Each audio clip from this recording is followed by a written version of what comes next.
Assalamualaikum warahmatullahi wabarakatuh.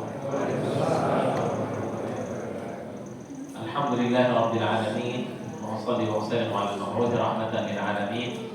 Sayyidina Muhammadin sallallahu alaihi wasallam wa ala alihi wa ashabihi ajma'in. Amma ba'du. Jemaah yang hadiri di salat tarawih ini malam yang diberkati oleh Allah Subhanahu wa taala. Apa kabar semuanya? Sehat ya? Alhamdulillah. Semoga sehat selalu. Amin ya rabbal alamin.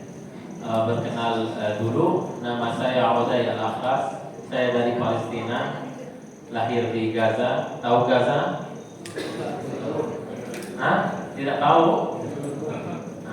Lahir di Gaza ya, tempat perang saat ini. Saya sudah tinggal di Indonesia sudah sekitar 5 tahun yang lalu, alhamdulillah tinggal di Indonesia dan sudah bisa bahasa Indonesia, tapi sedikit-sedikit masih belajar juga. Jadi insya Allah kita hari ini sharing ya, dan mengupdatekan informasi dari Gaza dan dari seluruh Palestina. Dan keluarga saya masih ada di sana, walaupun saya berada di Indonesia sudah 5 tahun dan pernah sekali pulang ke Palestina tahun lalu bulan Maret 2023 bersama istri saya. Istri saya juga orang Indonesia, alhamdulillah. Jadi sudah berkeluarga ya dengan orang Indonesia. Sekarang Indonesia dan Palestina bukan hanya saudara saja, tetapi satu darah ya, satu keluarga, masya Allah. Jadi alhamdulillah saya pernah sekali ke Palestina selama 5 tahun ini. Tetapi saat saya ke sana itu masih bagus kondisinya, masih belum hancur dan masih sedikit ya baik dan damai ya. Alhamdulillah Gaza ini tempat yang sangat indah sebelum perang, sangat luar biasa. Dan saya tinggal di Indonesia, tetapi hati saya masih ada di sana. Keluarga dan sahabat dan teman kenangan saya dan masa kecil saya semua ada di situ. Saya tidak pernah lupa dengan Gaza. Bahkan perang ini sudah mulai tanggal 7 Oktober yang lalu, dan selama 6 bulan ini saya selalu berusaha untuk bisa pulang ke Gaza, tetapi tidak bisa. Sejak awal perang ini saya ingin banget, walaupun kondisinya perang. Istri saya bertanya, "Bang, gak takut mau ke sana? Ngapain ke sana lagi, berperang di sana? Udah di sini aja lebih selamat." Kalau orang Palestina secara umum ya, bukan saya sendiri ya, tapi semua orang-orang Palestina yang saat ini tinggal di luar Palestina, mahasiswa atau yang bekerja atau yang berkeluarga di luar Palestina, pasti ya kalau ditanya pilih di mana, tinggal di mana saat ini, saat kondisi perang ya, saya yakin ya pasti akan jawab saya memilih tinggal di Palestina, bukan di luar Palestina. Kenapa? Ya karena ini kampung kita, negeri kita sendiri. Walaupun di kondisi perang, tapi kita merasa lebih tenang di sana karena sebelah keluarga kita, sebelah teman-teman kita ya, di negara kita, kita bisa membantu yang ada di sana. Kita tidak stres di luar Palestina, tidak berpikir setiap hari. Jadi tapi ya itu kondisinya, kita tidak bisa pulang ke sana karena semua jalur ditutup, dikuasai oleh Israel, dan tidak boleh keluar ataupun masuk ke Gaza. Bahkan bantuan yang masuk ke sana itu sangat sedikit, sangat sedikit. Kita perlu tahu bahwa Gaza ini tempat kecil banget, kecil, luasnya sekitar 360 km. Dari ujung ke ujung itu naik mobil nggak sampai 1 jam. Kalau mau keliling Gaza ya 2 jam sudah habis, sudah selesai gitu. Sangat kecil. Rakyat Gaza yang tinggal di Gaza sekitar 2,4 juta orang, dan Gaza ini hampir 1% dari tanah Palestina. Tetapi sekitar 30% dari orang Palestina tinggal di Gaza gitu. Makanya bangunan yang ada di sana itu sangat padat, sangat kecil jaraknya tuh semua isi rumah di sana, dan bahkan jalannya macet dan banyak orang di situ. Tanahnya tidak luas dan tidak cukup untuk jumlah orang-orang yang tinggal di sana, tapi masih hidup di Gaza. Dan Gaza ini jauh jaraknya dari Al-Masjid Al-Aqsa. Tahu Masjid Al-Aqsa? Di mana? Di Palestina. Ya, jarak antara Gaza dan Masjid Al-Aqsa sekitar 90 km. 90 km ya. Hampir 1 jam naik mobil. 1 jam naik mobil. Dan mungkin banyak yang mungkin berpikir bahwa itu Gaza ada di Masjid Al-Aqsa ada di Gaza ya. Beda. Jadi Gaza sendiri dan Masjid Al-Aqsa sendiri. Tetapi selalu yang membela Aqsa ya, dan selalu yang menjaga Aqsa dengan melawan Israel yaitu siapa? Gaza yang duluan gitu. Bahkan perang ini dinamakan Badai Al-Aqsa, Tufanul Aqsa. Dan perang terjadi di Gaza karena Masjid Al-Aqsa, alasan yang utama. Karena Israel sebelum 7 Oktober yang lalu sudah merencanakan untuk menghancurkan Masjidil Aqsa, kiblat umat Islam yang pertama.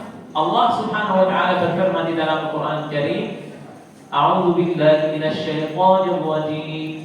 Bismillahirrahmanirrahim. Subhanalladzi asra bi'abdihi laylan minal masjidil haram ilal masjidil aqsa alladzi barakna hawlahu linuriyahu min ayatina innahu huwas samiul basir. Artinya Allah Subhanahu wa taala berjalankan Muhammad sallallahu alaihi wasallam, nabi kita tercinta, dari Makkah ke Masjidil Aqsa. Kemudian Allah Subhanahu wa taala mengangkat nabi ke Sidratul Muntaha.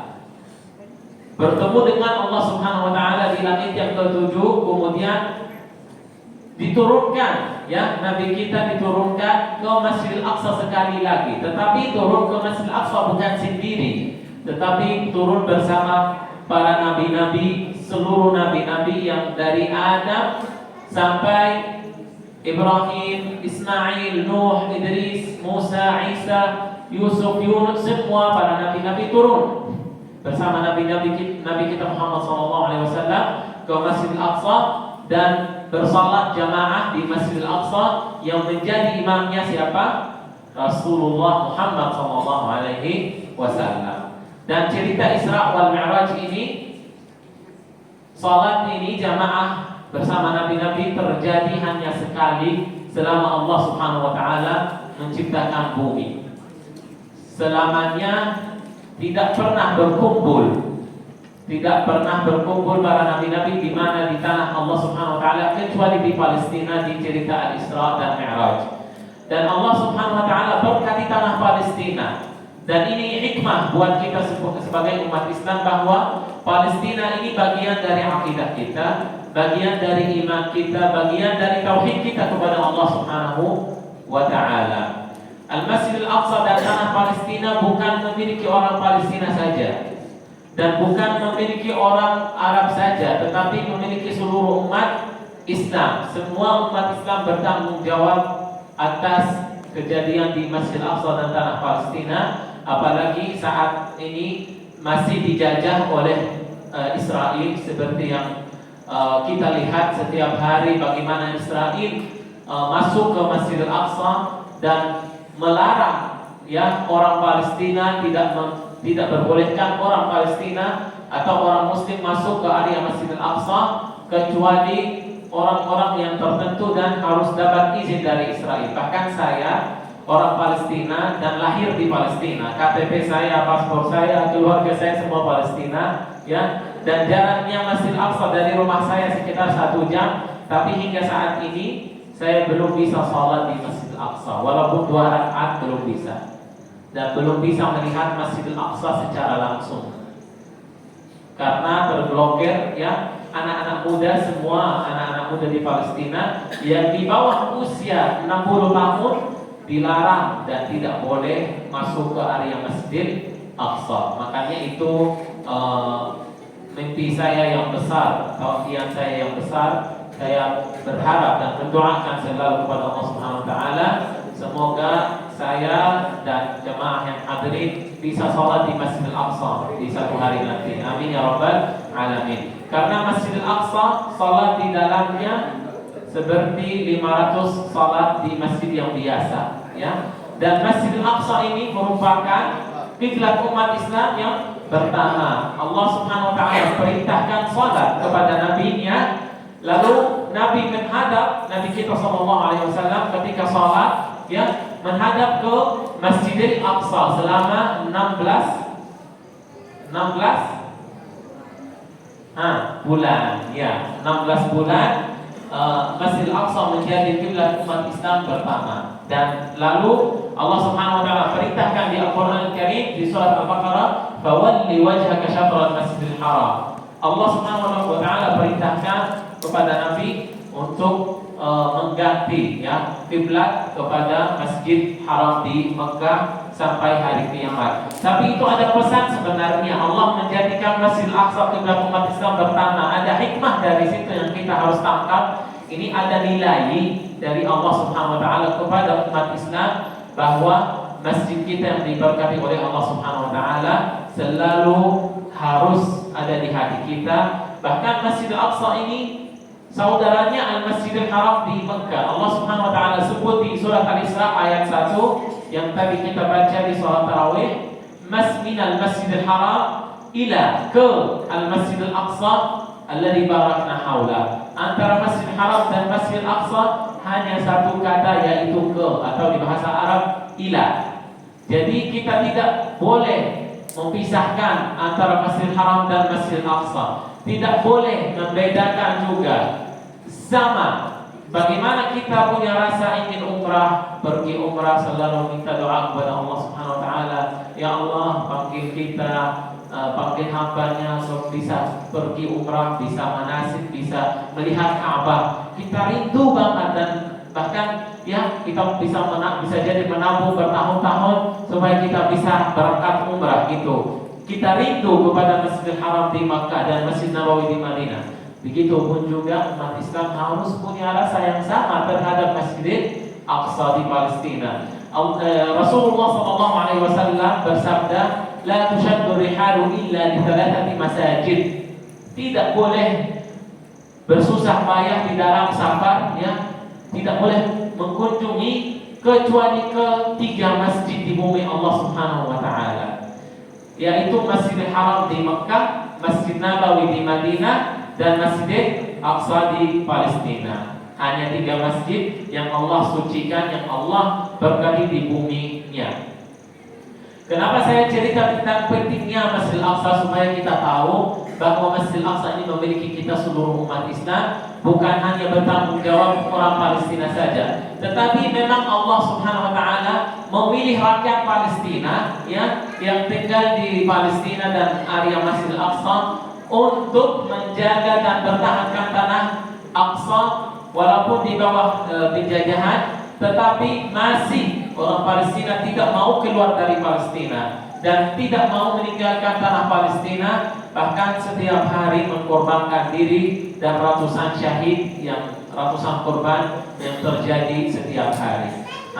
Di Gaza ini di 7 Oktober mulai menyerangkan Israel, dan perangnya dinamakan Badai Al-Aqsa, terjadi karena Masjid Aqsa, karena Israel dan penjajahan sudah merencanakan untuk menghancurkan Masjid Aqsa sebelumnya, ya. Tetapi Allah Subhanahu wa taala mentakdirkan dan memberikan petunjuk kepada para mujahidin yang ada di Gaza. Mereka sudah tahu rencana Israel, dan memang Israel sudah punya niat untuk menghancurkan Gaza juga sebelum 7 Oktober. Tetapi Allah Subhanahu wa taala kasih petunjuk kepada mujahidin. Akhirnya para mujahidin yang mulai perangnya dengan cerdasnya masuk ke perbatasan Israel dan menghancurkan tank-tank Israel seperti yang kita lihat di video-video, ya. Bahkan membunuh tentara Israel. Tentara ini yang selalu membunuh saudara kita di Palestina. Di 7 Oktober Israel malu banget di depan seluruh dunia karena gagal total, ya. Jadi sebelum 7 Oktober yang lalu ini, Israel dan penjajahan Zionis selalu apa yang disebarkan berita kepada umat Islam bahwa tentaranya yang paling hebat, tentaranya yang paling kuat, intelijennya yang paling canggih, senjatanya yang paling maju, yang paling teknologi di sana gitu. Tetapi ini terbukti bahwa semua salah dan semua propaganda dari Israel kepada seluruh umat Islam supaya takut umat Islam. Ternyatanya dan kenyataannya tidak. Para mujahidin yang ada di Gaza dengan senjata yang kecil, senjatanya dibuat sendiri ya, bisa kalahin Israel. Dan di 7 Oktober bisa melawan Israel dan masuk ke dalamnya. Bahkan Israel satu hari 24 jam ya tidak sadar apa yang terjadi sama dia. Itu banyak tentaranya yang ditembak oleh para mujahidin dan ratusan tentaranya juga yang ditangkap oleh para mujahidin hingga saat ini masih ditahan. Belum bisa membebaskan tentaranya juga hingga saat ini ya. Jadi ini hikmah dari kejadian itu kepada kita bahwa kita harus yakin kepada Allah Subhanahu wa taala. Para mujahidin ini mereka imannya tinggi, tauhidnya tinggi kepada Allah dan yakin mereka bisa gitu. Dan bukan hanya yakin saja, tetapi mereka juga bekerja ikhtiar. Apa kerjanya, apa ikhtiarnya? Selama 15 tahun yang lalu mereka membuatkan senjata sendiri ya, belajar, latihan setiap hari. Ada latihan setiap hari dan mencari informasi tentang Israel yang benar sebenarnya gitu. Akhirnya merencanakan dan mendesainkan 7 Oktober dan alhamdulillah sukses hari 7 Oktober ya. Jadi tidak bisa hapus dari histori sampai hari kiamat insyaallah. 7 Oktober ini tidak bisa terhapus oleh Israel. Habis itu Israel malu di depan seluruh dunia ya, karena gagal total di 7 Oktober. Tapi yang bikin hati kita sedih dan hati kita terluka bahwa Israel ini setelah sadar ya dan setelah gagal total di 7 Oktober, beberapa hari kemudian langsung dia menyerangkan Gaza dari pesawatnya. Tetapi yaitu hati kita terluka karena banyak dari syahid-syahid itu anak-anak kecil dan perempuan dan warga sipil. Jadi tentaranya tidak bisa menghadapi para mujahidin di medan perang dan mereka lari ini, mereka kabur ya, tidak berani melawan para mujahidin di medan perang karena sudah tahu apa yang akan dilakukan oleh para mujahidin. Tetapi kebanyakan dari syahid di Gaza menggunakan pesawat F-35 dan F-16 menyerangkan Gaza dengan bom-bom yang besar. Satu bom saja dari pesawat itu bisa menghancurkan satu kampling yang isinya 5 atau 7 rumah. Makanya terjadi banyak syahid. Hingga saat ini sekitar 31.000 syahid. Kebanyakan dari mereka dari anak-anak kecil dan perempuan. Dan ada sekitar 100.000 orang terluka. Bahkan bangunan semua di Gaza sekitar 80% sudah dihancurkan oleh Israel ya. Itu yang bikin hati kita sangat terluka dan sedih. Banyak korban setiap hari. Bahkan karena Gaza itu ini dikuasai, perbatasannya dikuasai oleh Israel dari laut, dari darat, dari langit, semuanya dikuasai, semua jalur juga kuncinya sama Israel. Pertama hari di perang ini ditutup, tidak boleh perdana menterinya bilang tidak boleh masuk makanan, bantuan, air, listrik, obat, semuanya diputus, tidak boleh masuk.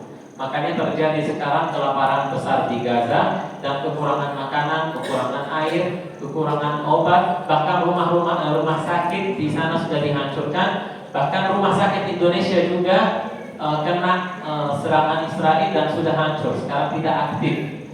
Rumah sakit Ashifa juga, rumah sakit Nasir yang di daerah Khan Yunis area saya juga sudah dihancurkan, dan rumah sakit Al-Amal dekat banget dari rumah saya di Khan Yunis. Saya itu tinggal di Khan Yunis.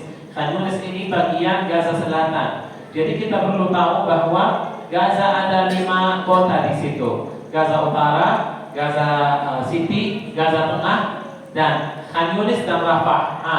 Sekarang kebanyakan dari orang Gaza 1,7 juta mereka mengungsi ke wilayah Rafah yang dibilang sama Israel ini area aman, tetapi sebenarnya bukan aman juga. Di sana diserang oleh Israel pakai bom juga, ya. Tapi semua area yang lain selain Rafah ini Israel masuk lewat darat di situ dan tank-tanknya masuk, makanya terjadi perang antara para mujahidin dan tentara Israel, ya.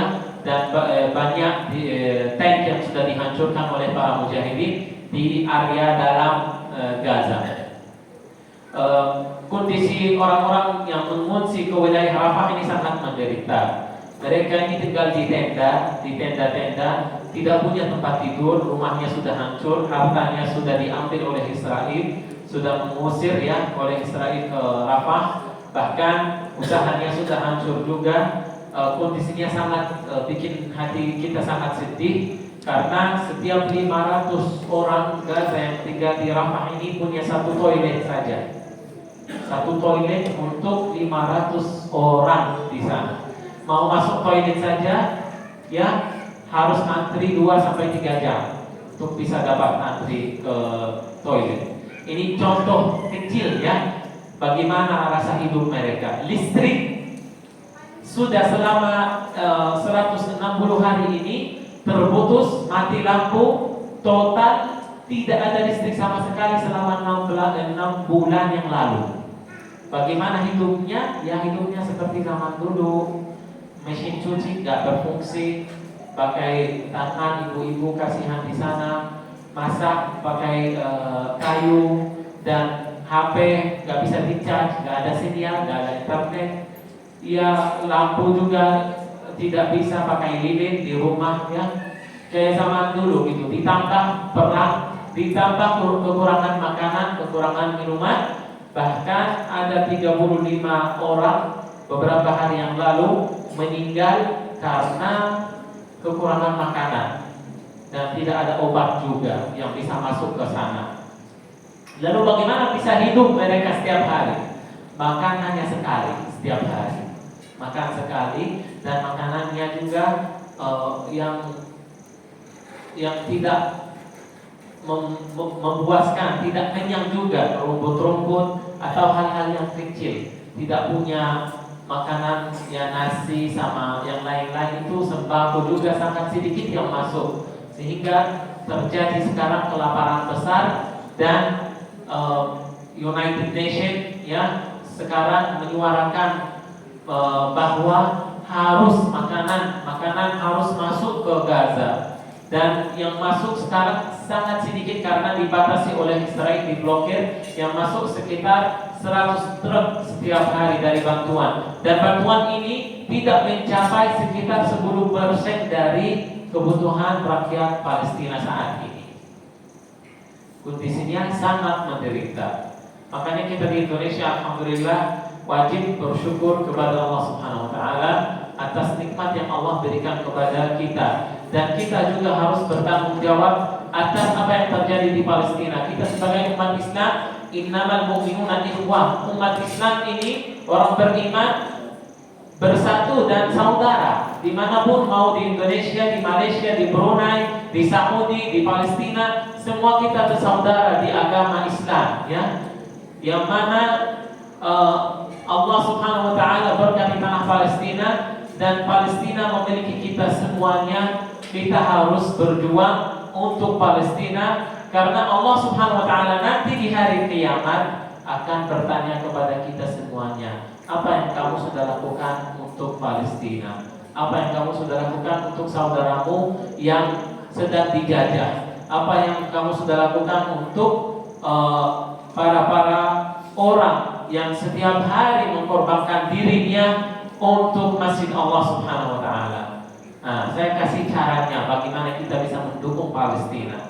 Ada 3 hal yang saya selalu sampaikan kepada rakyat Indonesia ketika saya bercerita tentang Palestina. Yang pertama adalah doa untuk saudara kita di Palestina setiap hari. Tidak boleh lupa dengan saudara kita ya, yang mereka pertahankan tanah Allah Subhanahu wa taala, tanah yang disucikan, tanah para nabi-nabi, yang kita doakan, ya Allah lindungilah saudara kita di Palestina.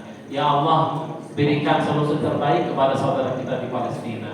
Ya Allah jagalah Al-Masjidil Aqsa Mubarak dan bebaskan tanah Palestina. Doa kita ini tidak boleh kita lupa dengan saudara kita di Palestina. Ini cara yang pertama. Yang kedua, kita infak fisabilillah dan sedekah untuk Palestina, untuk saudara-saudara kita di Palestina. Dan kita perlu tahu bahwa sedekah kita untuk Palestina bukan sedekah yang biasa dan bukan infak yang biasa, tapi yang luar biasa. Allah Subhanahu wa taala berfirman di dalam Al-Qur'an Karim, "Wa tujahiduna bi amwalikum wa anfusikum." Berjihadlah kalian, berjuanglah kalian ya wahai umat Islam dengan harta dan jiwa. Kalau yang berjuang dengan jiwanya di sana siapa? Saudara kita di Palestina. Setiap hari ada sekitar 200 syahid rata-rata selama ini yang mengorbankan dirinya setiap hari. Rumahnya sudah hancur, hartanya sudah diambil, usahanya sudah habis. Kita di Indonesia yang di negara alhamdulillah tenang dan damai, makanan ada, minuman ada, kita tinggal di rumah bersama keluarga kita, bisa buka puasa setiap hari. Apa yang kita bisa lakukan? Kita bisa infak fisabilillah untuk saudara kita di Palestina, dan insya Allah infak itu masuk di jihad fisabilillah dan berjuangan fisabilillah. Nanti di hari kiamat ketika Allah Subhanahu wa taala bertanya kepada kita, apa yang kamu sudah lakukan untuk Palestina? Kita bisa jawab, ya Allah saya tidak bisa pergi ke Palestina megang senjata melawan Israel di sana, tapi saya sudah infak, saya sudah sedekah sesuai kemampuan saya. Mudah-mudahan kita semua lolos insya Allah dari pertanyaan itu. Amin ya rabbal alamin.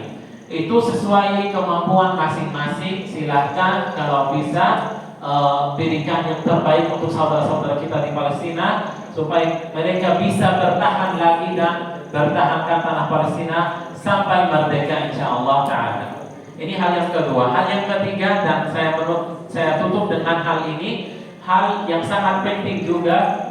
Hal itu kita harus menciarkan Palestina dan menyuarakan Palestina.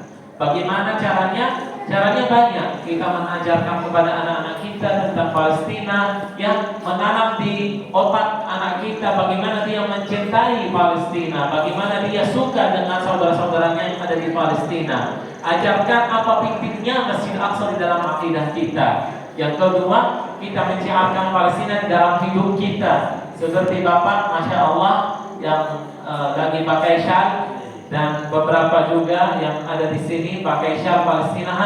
Ketika orang melihat beliau pakai syal Palestina di dalam kerjanya, di masjid, di mana, Masya Allah, ini orang mencintai Palestina gitu. Ini selalu menciarkan Palestina.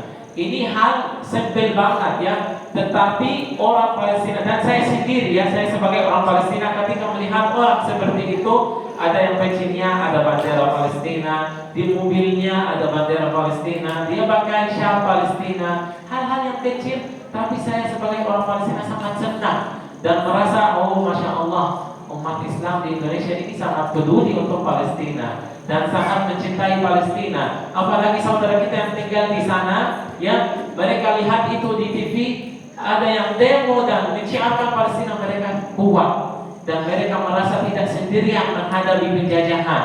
Mereka sangat senang dan terbantu banget melihat orang-orang lain, apalagi saudara Muslim, peduli untuk Palestina. Jadi seperti ini kita bisa menyampaikan suara saudara-saudara kita yang ada di Palestina.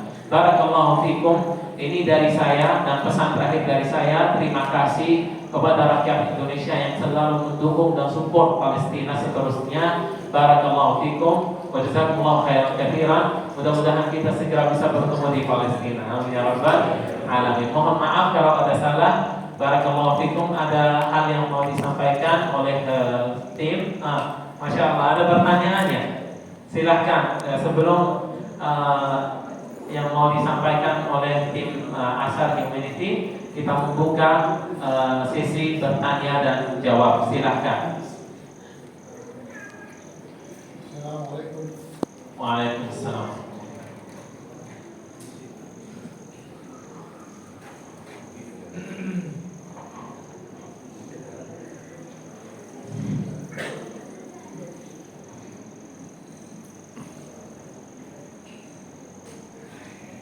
Assalamualaikum warahmatullahi wabarakatuh. Waalaikumsalam.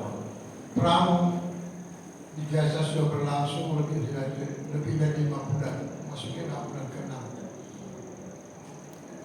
Dunia sudah melihat kehancuran di sana melalui televisi dan sebagainya. Tapi yang kita tidak dengar, kenapa negara-negara Arab tidak membantu Palestina? Apa urusan? Apa sebab mereka tidak berbuat apa-apa? Seolah-olah tidak berbuat apa-apa Palestina. Menghadapi Israel. Terima kasih. Baik. Nah, terima kasih atas pertanyaannya. Ini pertanyaan yang sangat penting dan sering juga rakyat Indonesia tanya kepada saya. Kenapa Arab, negara-negara Arab yang terdekat dari Palestina, ya, kenapa tidak bisa membantu Palestina? Kita perlu satu hal, ya. Setelah Palestina dijajah oleh Israel itu tahun 1948,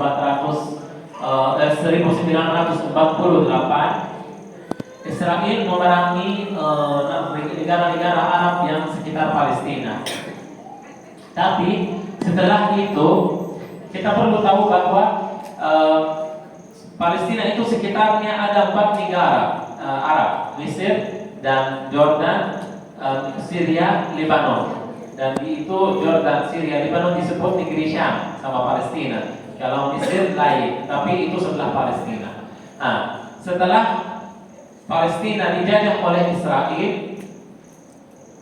ada negara-negara Arab yang bikin janjian dengan Israel, pemerintahnya, ya, bukan rakyat Arab. Pemerintah Arab ini bikin janjian dan membuka jalur diplomatik antara dia dan Israel di luar setujuan rakyatnya juga, gitu. Karena kalau ditanya kepada rakyat Arab, mereka tidak setuju dan mereka ingin banget membantu Palestina dan ingin banget membuka jalur Rafah. Tapi karena, maaf ya, karena presiden-presiden Arab ini, ya, menjadi ponikannya Amerika dan Israel, akhirnya mereka bekerja sama, gitu. Bahkan yang bekerja dengan Israel itu pemerintah Mesir hingga saat ini jalur Rafah yang tidak ada urusan Israel di situ, itu jalur antara Mesir dan Gaza, ya, itu ditutup selalu. Dan orang yang mau keluar dari Gaza harus bayar, saat ini harus bayar kepada pemerintah Mesir $5.000 per orang, itu sekitar 80 juta. Kalau 5 tahun yang lalu saya keluar dari Gaza, bayar masih murah, masih sedikit murah, ya, padahal itu mahal. Tapi kalau dibandingkan saat ini itu sangat murah, ya, 20 juta 5 tahun yang lalu. Sekarang naik 80 juta memanfaatkan rakyat Palestina. Dan itu di depan mata pemerintahnya Mesir, gitu. Karena itu bekerja sama Israel. Jadi kita perlu tahu pemerintah Arab ini bekerja dengan Israel, ya, dan ini hal bikin kita sangat sedih dan tidak ada sama sekali dari pemerintah Arab yang membantu Palestina saat ini atau mendukung atau mengancam Israel. Semua pada takut dari Amerika dan Israel, dan rakyat juga tidak bisa membantu apa-apa. Di situ hanya bisa demo dan bersuara, bahkan ada yang demo dan ditahan oleh pemerintahnya karena membela Palestina. Ya, mudah-mudahan Allah Subhanahu wa taala mengganti insyaallah kondisinya menjadi ada pemimpinan yang baik yang bisa support Palestina dan bisa membantu Palestina dalam waktu dekat. Amin ya rabbal alamin. Demikian. Baik, sebelum kalau ada yang mau bertanya lagi, kita buka dulu Bapak Ibu. Assalamualaikum warahmatullahi wabarakatuh. Waalaikumsalam warahmatullahi wabarakatuh.